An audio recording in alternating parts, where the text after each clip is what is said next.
Hello. We are making another video because I have more to talk about in this regard with the situation with my dad, and I need to get back on the internet as soon as possible because I need to see if the officers responded to my email that I sent to them, to the crime investigators. So I need to see if they responded and what they said, and if there is a way for them to go there, and if my brother doesn't let them in, is there a way to get some kind of warrant, a search warrant or something. I mean, what really needs to happen is someone needs to go there. I don't know if there's any kind of specified bureaucracy that, or social workers or something that could go there, and if nobody opens, leave a note and say, please respond within a few days. We are worried for Peter I don't want to say the name. So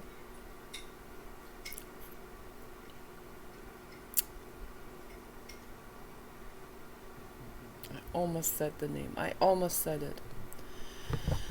So I'm sure my haters already know all of this because they hear us talk on the computer. They know everything about me, all the names, all the details and everything.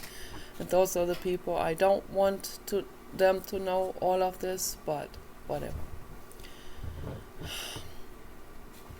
Let's just call him Peter. Okay. That's his name, Peter. Like Peter, but they pronounce it Peter in German. And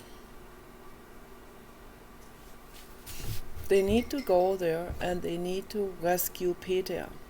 Okay, that's what they need to do. And that's on my mind non-stop. And I the other day I had a nervous breakdown. I cried it out. I went through the ego dissolution funnel, and it was yesterday.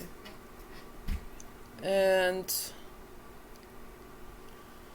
no, it was the day before yesterday in the evening. So, and I made the video about it yesterday. So,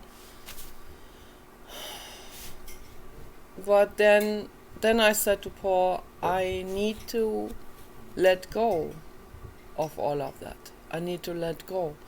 I also need to let go of it energetically.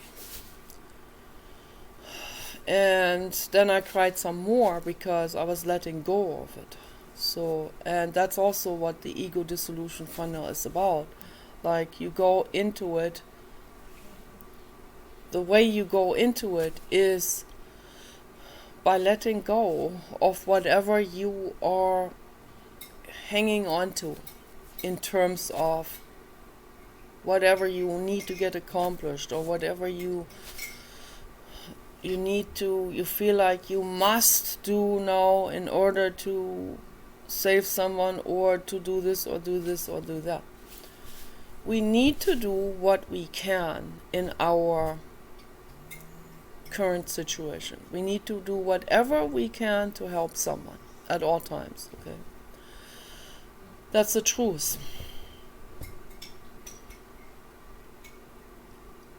But if we are in a situation where it doesn't allow us to help, the situation blocks us from helping. Okay, so my brother most likely disconnected the phone lines because I called there and nobody answered. And the lawyer also called there several times. Nobody answered. One time a lady answered and said to him that my brother has power of attorney over my dad. This is exactly what I was worried about. And my brother denied it to me, right? But then that lady now says it to my lawyer. He has power of attorney over my dad, and he doesn't let my dad talk to anyone without him being there.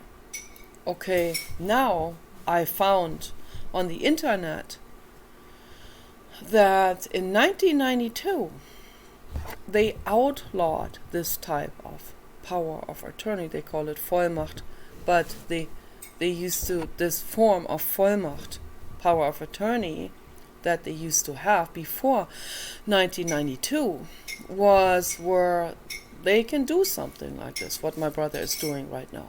But in 1992, they outlawed that, what my brother is doing to my dad right now. Okay. So the difference is, from before 1992, people were allowed to, if, for example, a family member is mentally incapacitated for whatever reason, and then someone else gets power of attorney over that person and becomes the legal custodian and the caregiver to that person, and then also takes the right, and that's where it's unethical, then also takes the right to make any kind of decision over that other person, against the will of that other person, or against the well-being of that other person. Okay, so, and that's where it's illegal. That's where it has become illegal in 1992 in Germany. But my brother obviously isn't informed about this, and neither are his mafia, Muslim, pimp friends, and his gold digger, who is hook, line, and sinker, a slave to her mafiosi husband, to her Muslim dictator husband. Okay, and who just follows orders, basically. She follows orders to him to gold dig my brother. Okay. And then I don't know what they might do. Murder him? Murder my dad? Murder me? I don't know. I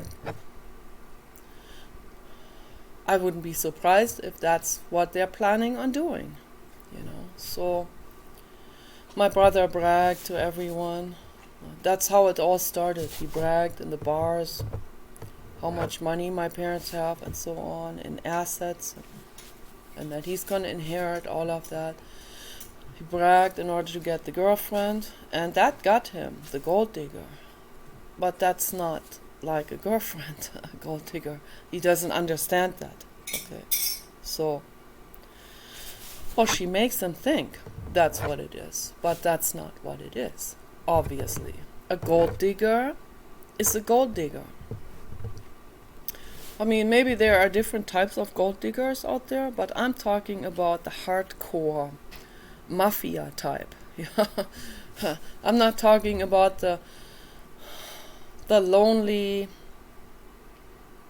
25 or 30-year-old pretty girl who finds a rich man and hangs on to him.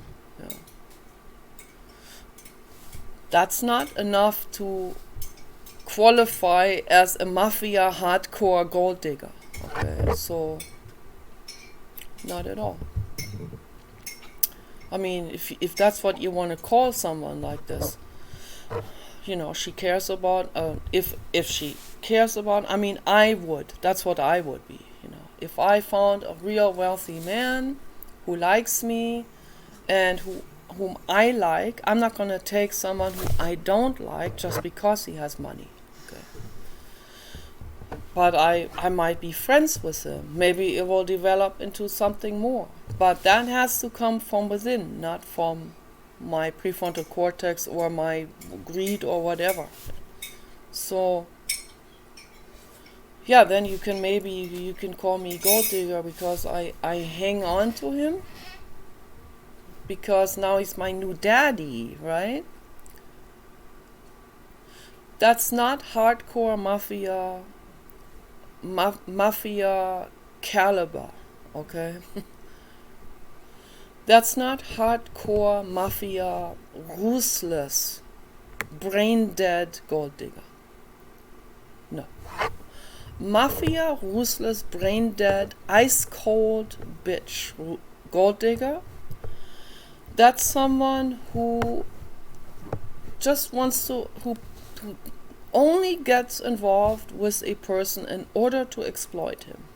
Okay, so, some gold diggers are men, so it happens reversed too.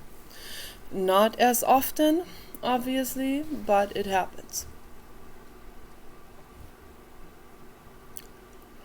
There are plenty of men that would like to do this. Particularly, I don't know, but I think I'm not gonna come to a quick judgment on this, but definitely the majority of gold diggers are women, young women. Okay, that's a fact. So, and this woman that my brother caught there, he caught her like a virus. She's like a virus, that lady. She's like that's a parasitic entity. Okay, so he showed me photos of her. I can clearly see the whole picture of it now. And her husband set her up with my brother. So, let's take a closer look at that.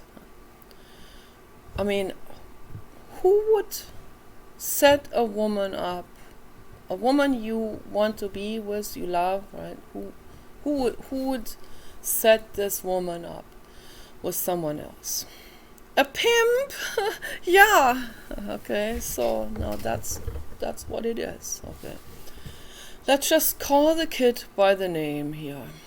Okay, and the whole picture here, this entire picture is so incredibly painful. It's so painful to see and watch and observe. And over 10 years ago, because I'm a psychic, you may not believe it, but I am, and trust me on that. It's not fun. It's not fun to be a psychic. It's a burden. It really is. 10 years ago, I talked about this a bit yesterday. Over 10 years ago, I saw it all coming. And I saw this avalanche all coming up. Okay, I saw it all coming up in details, in minutest details here and there, this and that, and I saw myself, as a sniper target. I saw my brother as a psychopathic murderer. I saw it all, and I was like, why are these thoughts in my head? What is going on here? Because, what makes it so confusing is that sometimes I have thoughts that are intrusive, but then when I take a closer look, I see these thoughts are not coming from myself. So that makes it so incredibly convoluted. But these thoughts about my brother becoming a psychopath 10 years ago, that was very disturbing, and on closer inspection, it felt like a premonition. It didn't feel like that was coming from something else. And then I brushed it away because I didn't want to accept it. I wanted to stay in harmony with my brother and my whole family. I didn't want this premonition. I pushed it away as an intrusive thought. I pushed it away as a form of schizophrenia or paranoia or whatever, some mental illness. Because I didn't want didn't want it.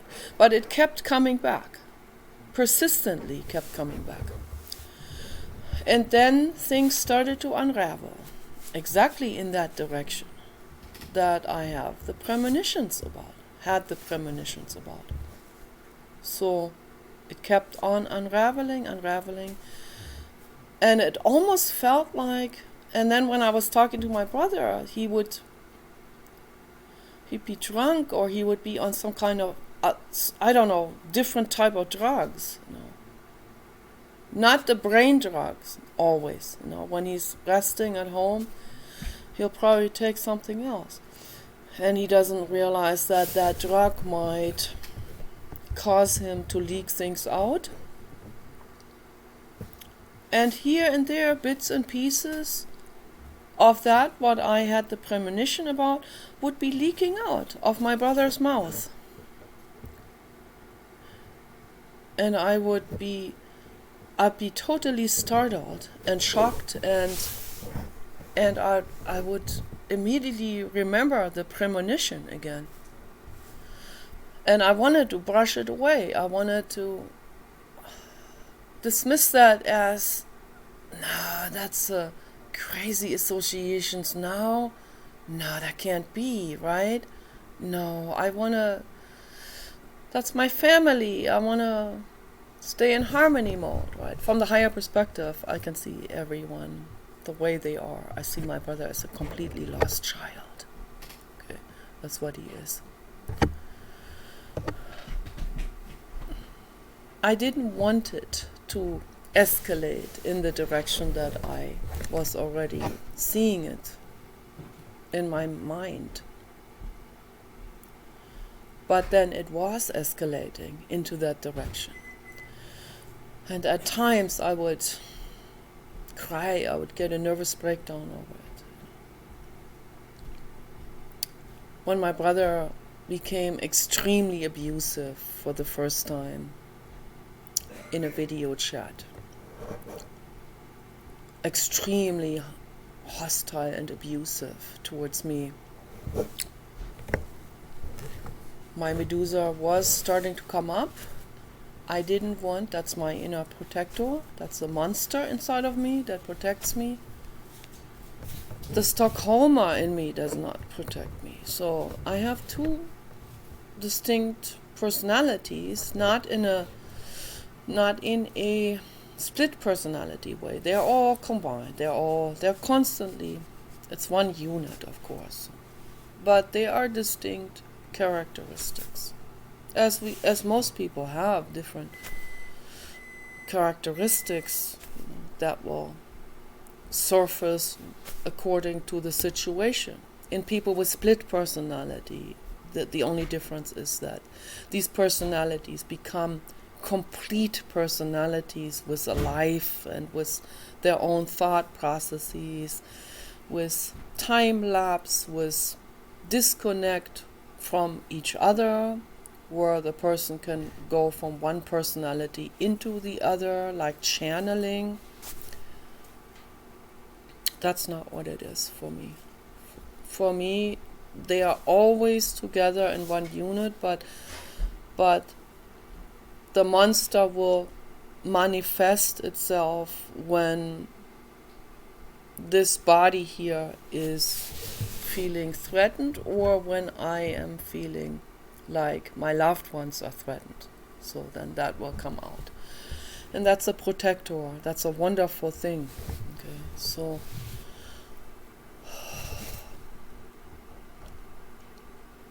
it came up, and I threw the truth into my brother's face brutally in that conversation. And then he hung up the phone, very angry. And I was so angry at him, and he was angry at me. I was so mad at him about this callousness and coldness that he showed in the video conversation, that I saw the whole thing rolling up. This entire thing about my brother turning everyone against me, my brother systematically grooming my parents into giving him the full inheritance. And I'm not only saying this because that was what I saw in my head. It all later on was proven. It came out to the surface through different people that this is what he was actually doing. And then I've given him another chance, and another chance, and another chance, and another chance.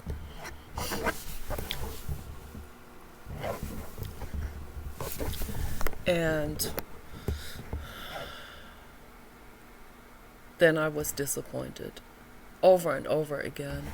Anyway, so after that first mean phone conversation, I wrote him an email and I said, I have to distance myself now from him and from all of them.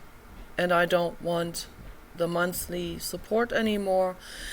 I don't want the inheritance. So I made that also very difficult for myself by saying these things.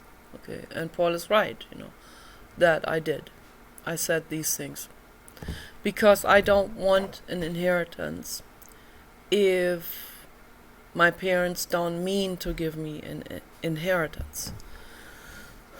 If they don't believe anything I say, if they gaslight me, I don't feel welcomed, I don't feel loved, and then I feel like they don't want to give me an inheritance. That's what it felt. And it would be better if I sign out and let go of them and not be part of the family anymore. Okay? And that's what it was. That's what was going through my head. The heater's blowing into my eyes. I have to turn it over towards the baby dog. Yes, that's what I need to do. Okay.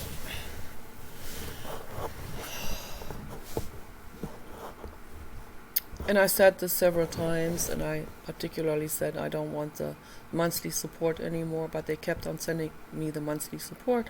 And then my brother's ex-wife, or wife, my brother's ex, the mother of his daughter, she told me one time that they have tried, I thought that was brave of her to admit that they have tried real hard. My brother, she supporting my brother on it, and my brother tried real hard to get the full inheritance for himself. And she made excuses saying, well, because they have a daughter and they have money problems and they need the money, and I don't really need the money. What do you even need the money for, right? That's what my brother asked. What do you even need the money for?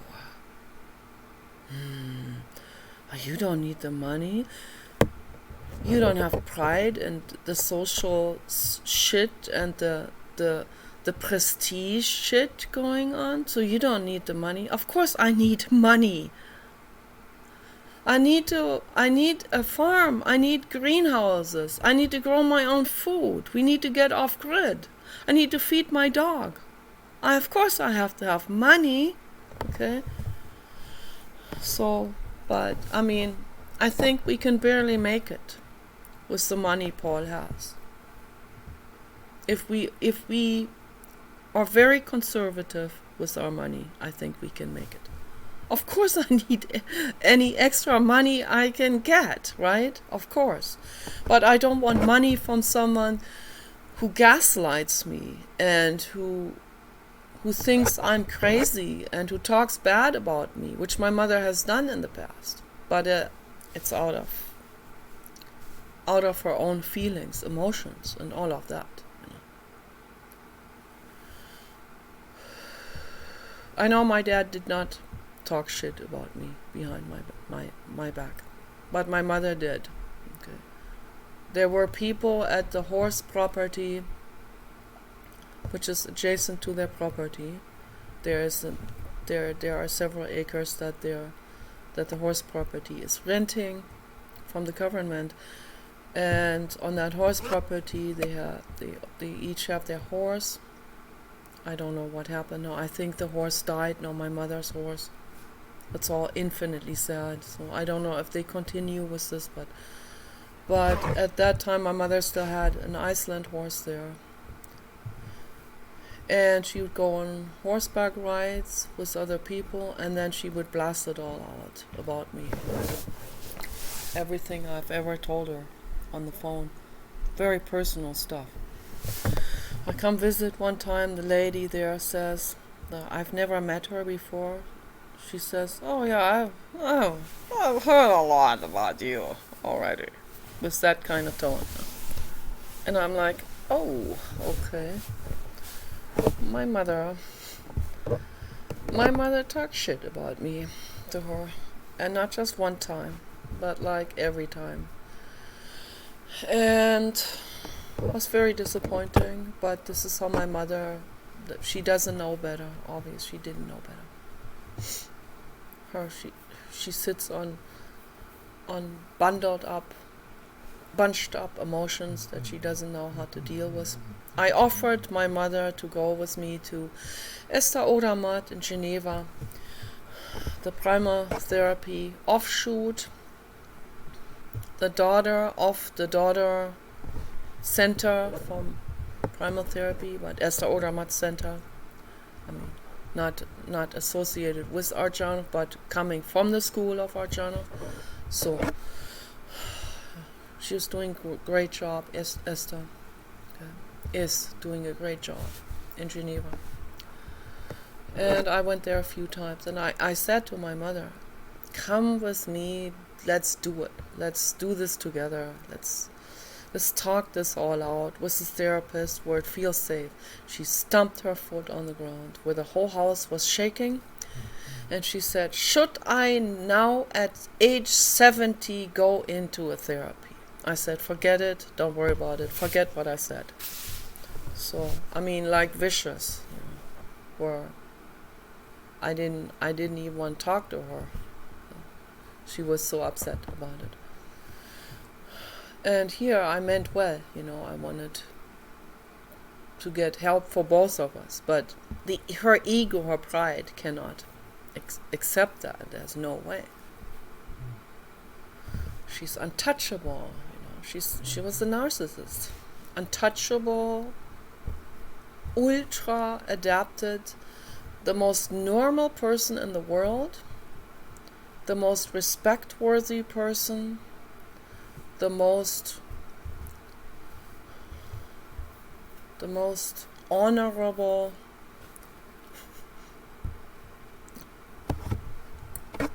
respect. Yeah. Talking about my mother right now, so of course that's a state of resistance. It's a mental state of resistance. I say, come, let's do therapy together. I mean, well, of course that respect-worthy person, the commander-in-chief, right? The ego that can't accept that, has to be in resistance against that. So how can anyone help her anyway? That would be a waste of money then. Even if she went there, she would just sit there and not say anything. Because she's so normal. Everyone else is so pathetic, but she's so normal. She even said it to Anneliese. She said, I see you're all crazy. I don't understand this because I'm so normal. I'm so normal. For me personally, normal is actually a bad thing. But not for my mother, For my mother, normal and adapted. Honorable. Like a mini god, On the honorable mini god Marlies. But she's not my mini god. And neither is my dad. And certainly not my brother. Okay. And absolutely, totally not Joe Biden and his son Hunter Biden. Okay, so let's just be very crystal clear about this now, right? So, one needs diapers and the other needs to go into an insane asylum.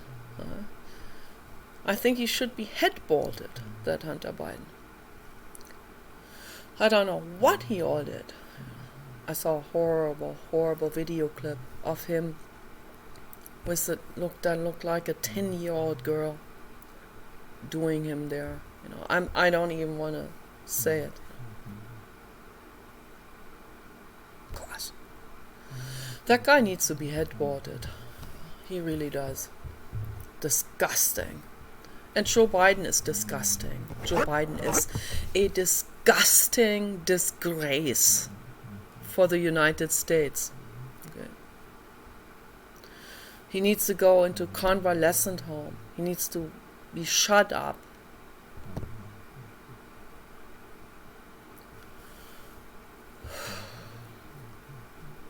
They both need to go into convalescent home. They both need diapers. Okay, so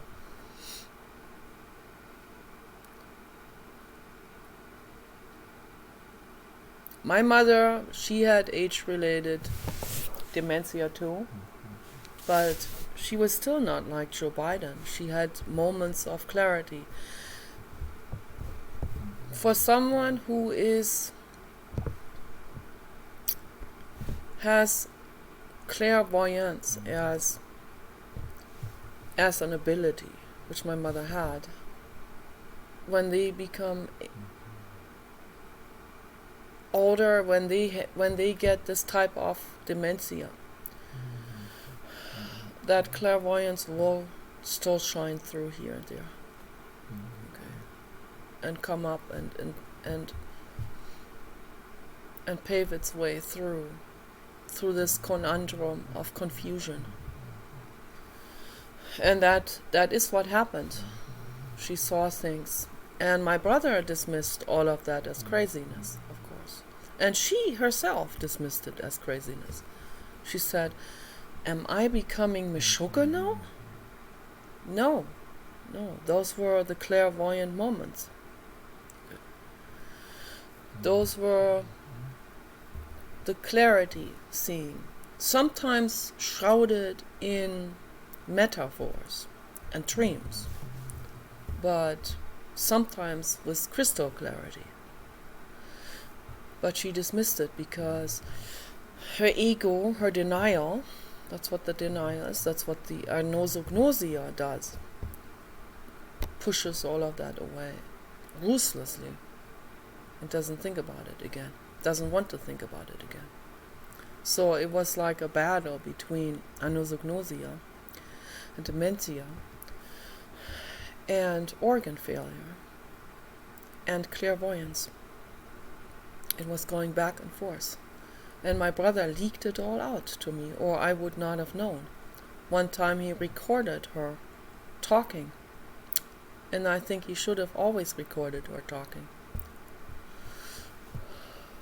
But he would obviously not show me any kind of recording of her talking when there were moments of incrimination against my brother, right? He wouldn't want me to hear that. But then he, in moments of his own brain fog, he would leak out to me that she has said that my brother is poisoning her. Many times she said it.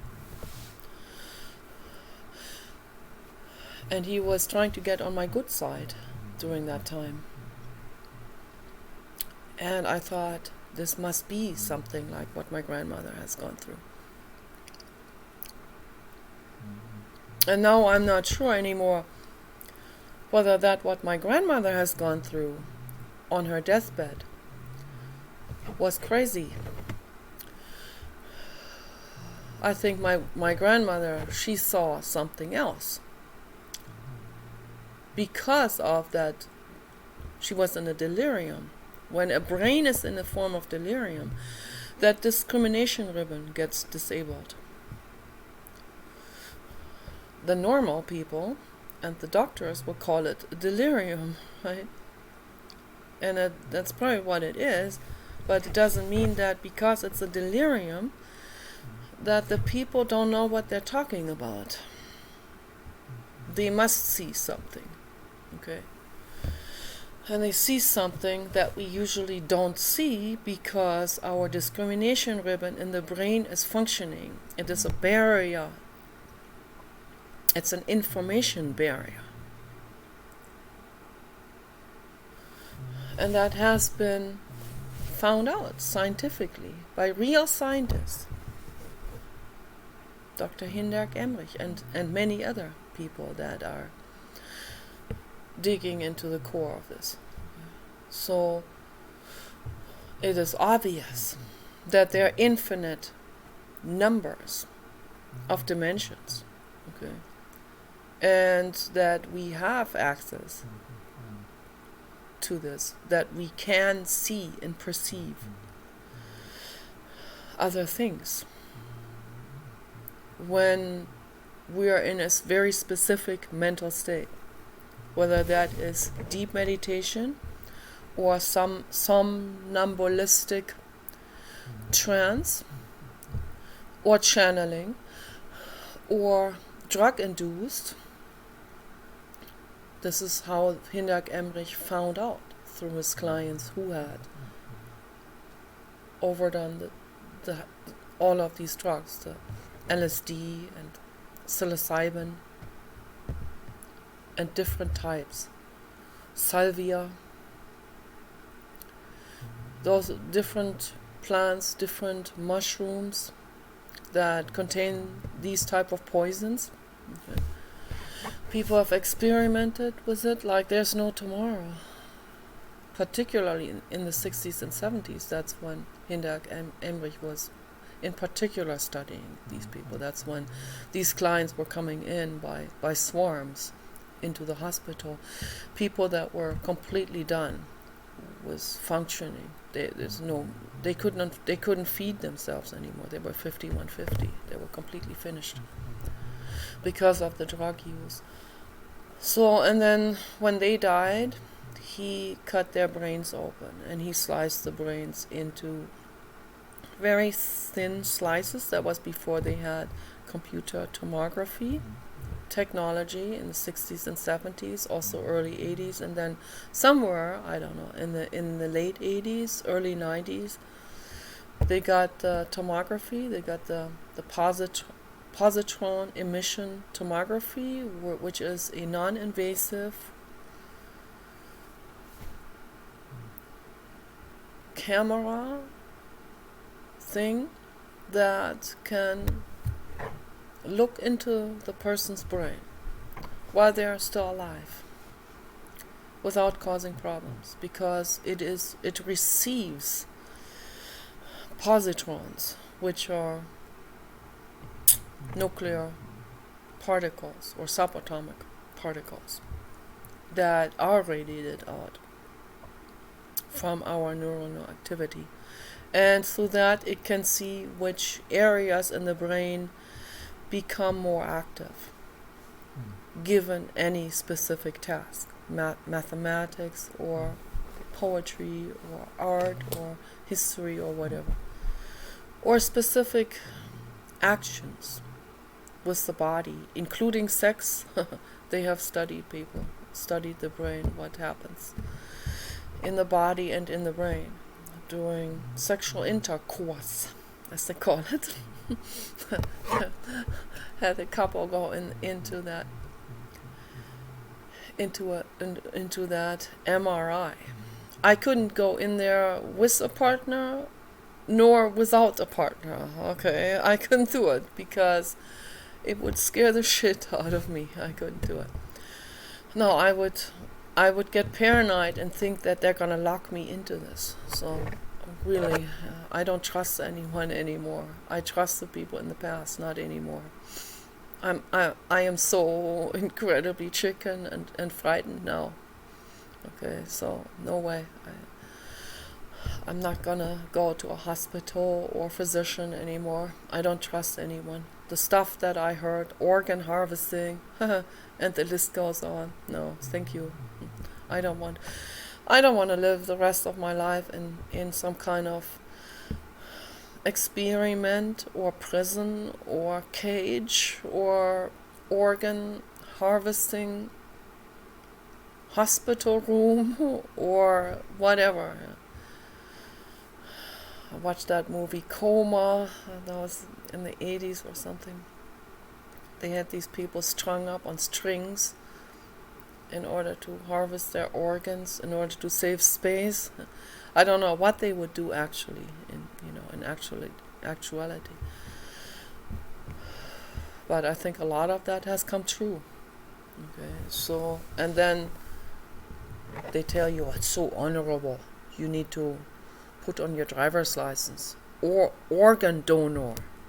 And Paul and I, stupid, ridiculous, naive as we were, signed up for that. And then we wanted to reverse that, and they didn't let us reverse it. They didn't let us reverse it. You're not allowed to reverse that now? Whoa, I wonder why, right? Isn't that illegal to not let people reverse it? Isn't that going against our First Amendment, right? Isn't that going against our constitutional human rights? I think it is. But you know how they are. They'll say, oh no, it's really easy. They just didn't know how to do it. So you need to basically do a doctorate's degree first on researching on how to undo it. And then you can do it. See, we told you, you can do it.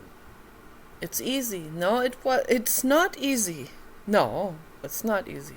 Okay? Not at all. But anyway, next chance I get, I'm gonna force them to reverse that, because I don't want to be an organ donor. But you see how the people in society, the visible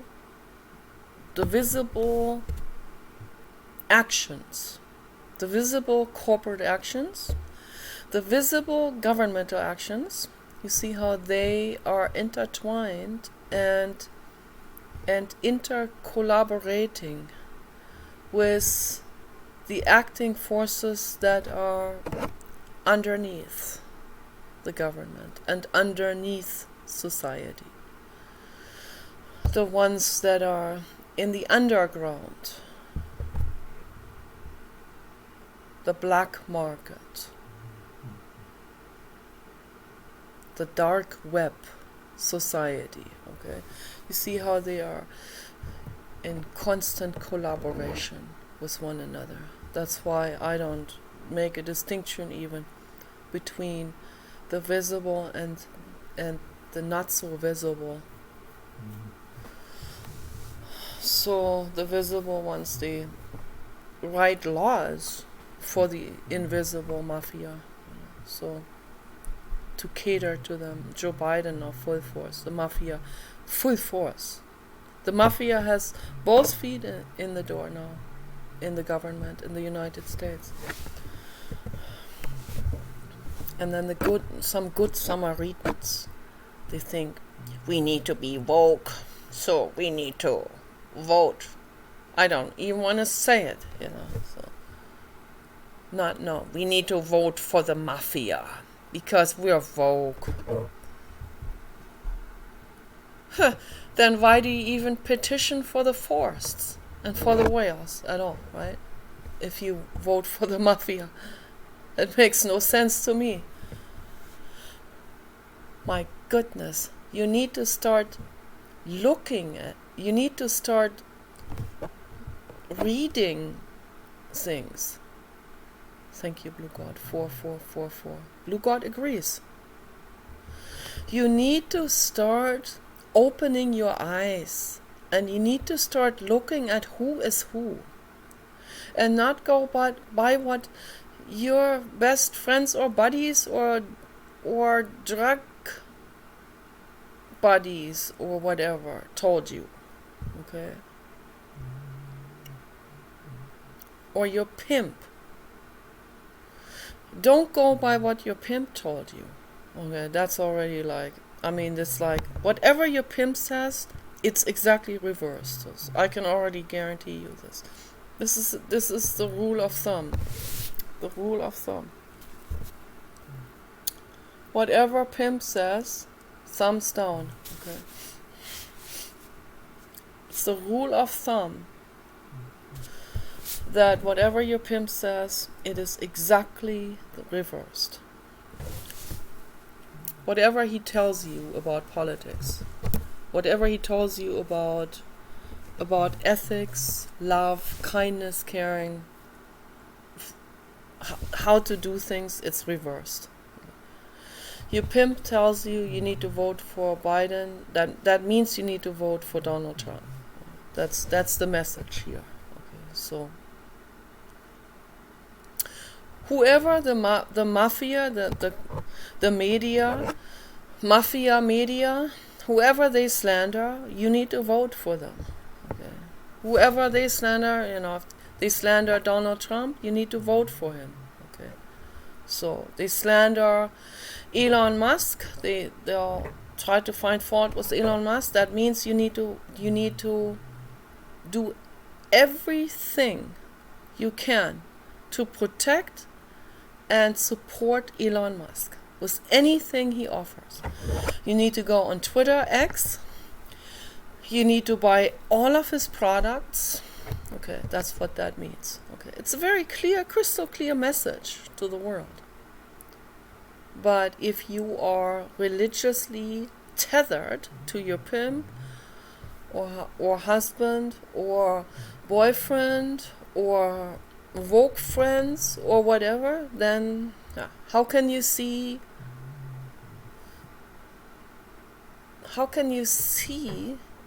the individual players for the chaos? How can you see it? You can't.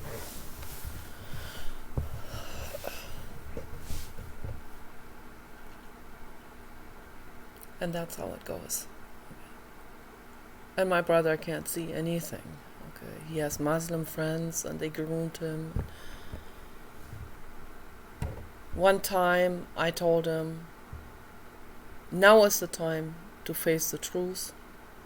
I tried to help him again, one last time. I tried to help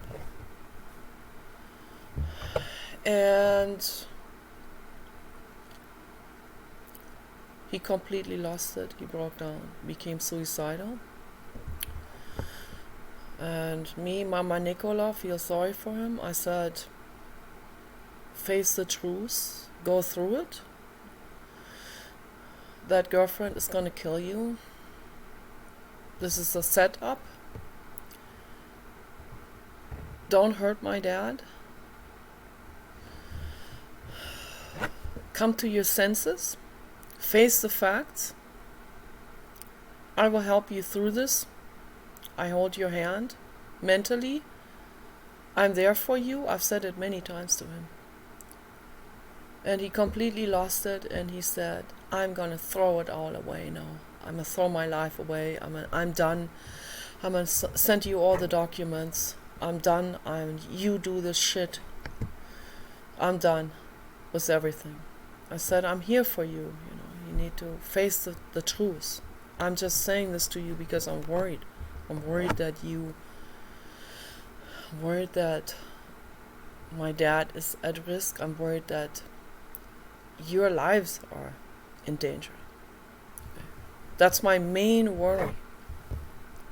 And way, way behind that trails that inheritance situation where I'm just standing up for what my parents wanted us to have.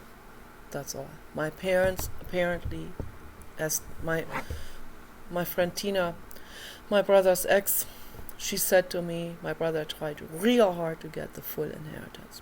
And my parents refused. They said, no, we love both of our children and both get an equal amount. She said it to me. Okay.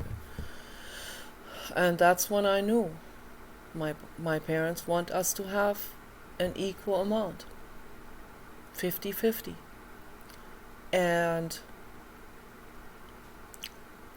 I realized my brother has tried to groom them into getting the full inheritance and cheating me out of my inheritance already, many years ago already. Okay. And then it has just escalated. And just as I have envisioned all of this over 10 years ago, and I wanted to dismiss these premonitions, I wanted to dismiss these prophecies, okay, all of this is dwindling and unfolding in that very direction. And at certain points within the last 10 years, I said, I don't want to deal with this. I don't want anything to do with this. I'd rather give it all up, give up my money, give up the money that they're sending me, give up the inheritance, give up everything, and just not deal with this, right? Not see this dwindling in that direction that I thought it would dwindle in. But then my mother instinct comes back up. And then I get worried. I get worried for my mother. Even though my mother treated me like shit many, many times. Okay. But she didn't know better. I see it now from the higher perspective. She had jealousy, she had terrible emotions, terrible feelings. She thought she was a loser. She thought she was a nobody. She thought she was mickrig, meek. She thought that her whole life, and her teachers bullied her, and her parents mistreated her also. Society mistreated her, and she never had anyone to help her. Okay. She never did. And then she was even jealous of me when I was a child, when I came to Annie's play therapy. She even was jealous then. And she said she wished she had someone like this when she was a child. Thank you, Blue God. 222. That's the truth, what I'm saying. So I see her suffering, okay, and she let it then out on me, okay. So then I hated her for it, and I went back and forth between sky perspective and earth perspective, back and forth, as it goes with everyone who is meshuggah and heavy neurotic, right? So that's how it goes with me. Mother instinct is there too, but then, I'm also a living being. I'm not a god. And then at times I can see the whole picture. I see it from the sky perspective. Thich Nhat Hanh and Jiddu Krishnamurti helped me see it from the sky perspective. And particularly the blue god, of course, Jiddu Krishnamurti, Gautama Buddha, Kenny Redwood. So, the blue sky, the gray sky, the infinite cosmos. So, back and forth between these perspectives. See the whole picture. My mother also cared about me at the same time. And then she did these things like talking shit about me. And then I thought she doesn't care because she did that. But she did that because she was angry, and she was bitter, and she was jealous, and she was miserable. And she was frustrated, and she felt mad that I'm an artist and she's not. Okay, so Paul saw this whole thing already for years, and he told me, your mother cares about you. And I didn't believe him, I didn't see it from his perspective, because I only saw it from my earth perspective. I saw her most of my life. I started to see her from the sky perspective only like It started 2 years ago, maybe. So I have battered her with accusations, and that added to her suffering. I added to her suffering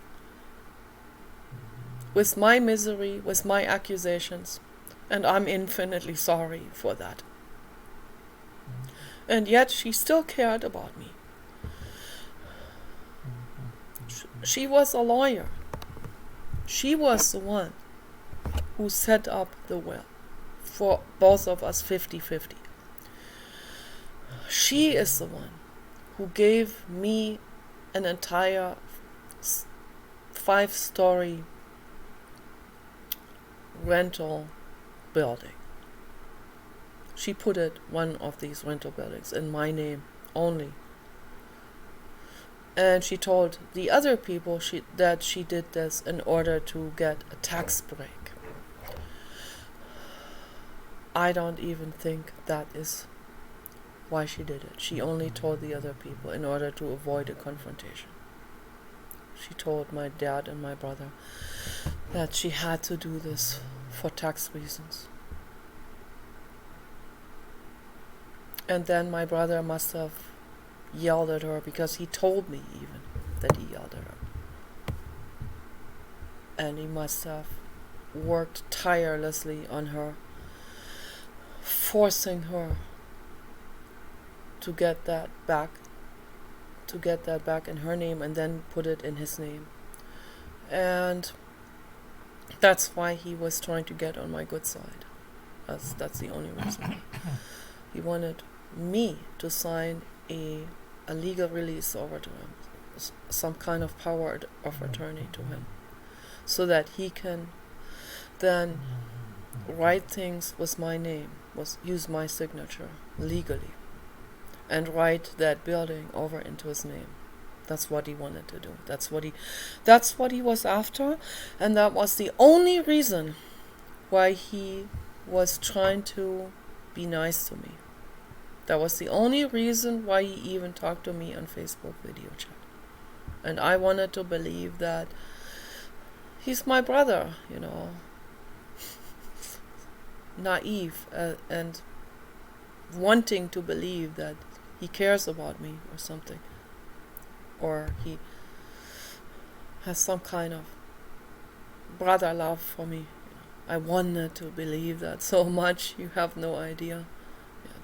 But he doesn't have any love for me at all. He couldn't care less about me. He views me like I'm just garbage. I'm a dumpster. Once he gets what he wants, I'm dumpstered. He'll never talk to me. He'll never talk to me again. But I'm already not talking to him anymore. I had to turn off that last video conversation, and it registered with me that my brother is a lost child, and that I can't even reach him. I can't reach any kind of sanity anymore in him. So he's not sane anymore. So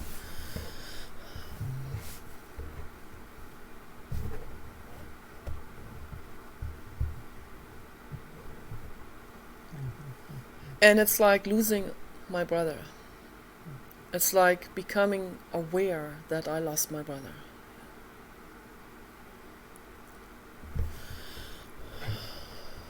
And I cried a lot. And I will probably cry a whole lot more. And it's okay. It's okay, I have to cry. It's okay. It is what it is. It's a tragedy. And he used that word. He said to me in the last conversation, I don't trust him, and that is a tragedy. And I said to him, yes, it is a tragedy. It is a tragedy what has unfolded. And it's not my fault. It's my brother's fault. And it's also partly the fault of my parents. As hard as it is to say that, it really is. It has to do with their denial, their need to view my brother as being clear-minded. They want to be proud of him. So they just go into denial.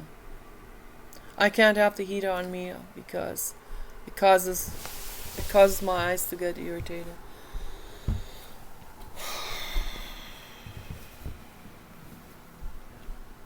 So, and that's how it is.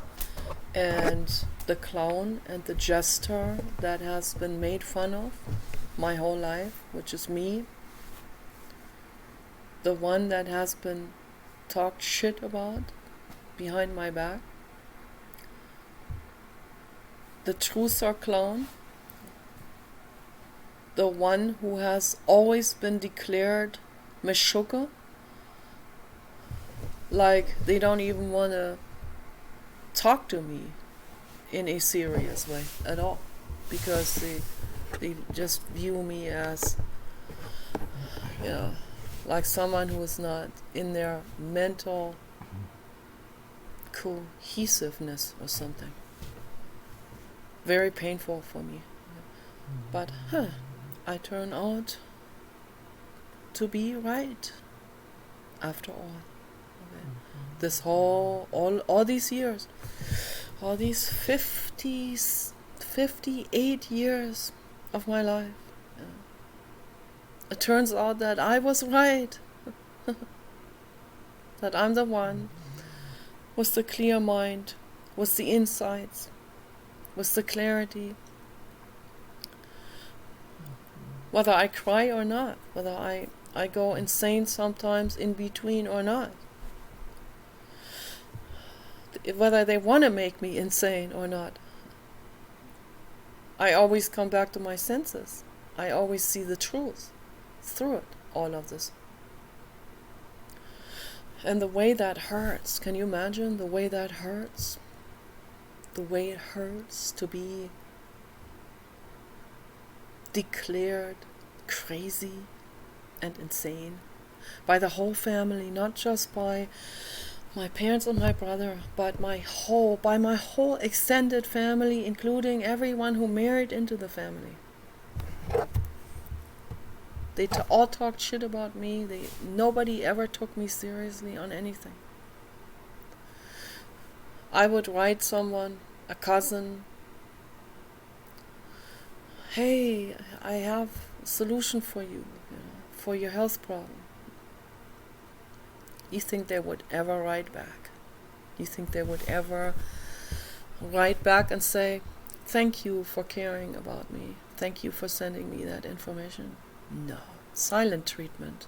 Because they all have been told that I am, I don't know what they all have been told, but they must think of me like I am some,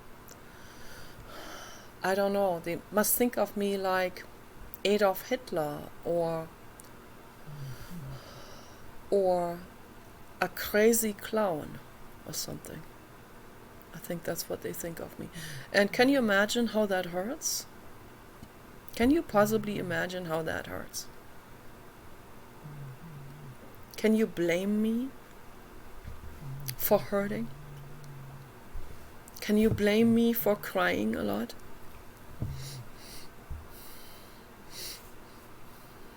But I did everything I could in my life, and I do everything I can in my life.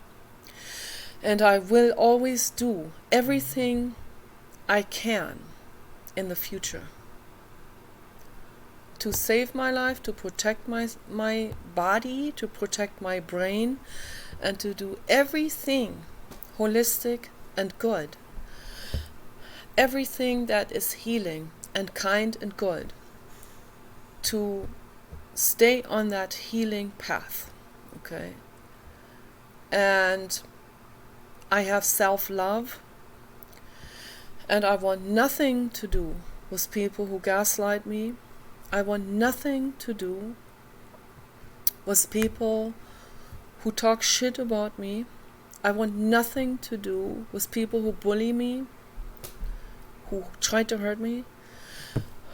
I want nothing to do with anyone who is mean to me, and who is toxic, and who is an asshole, and who doesn't care about me. I only want to hang out and be family and friends with living beings, dogs, animals, humans, who are kind-hearted, compassionate, who love me, who care about me, who care about all living beings, who sign petitions, and who are trying to make the world a better place. Peace and love.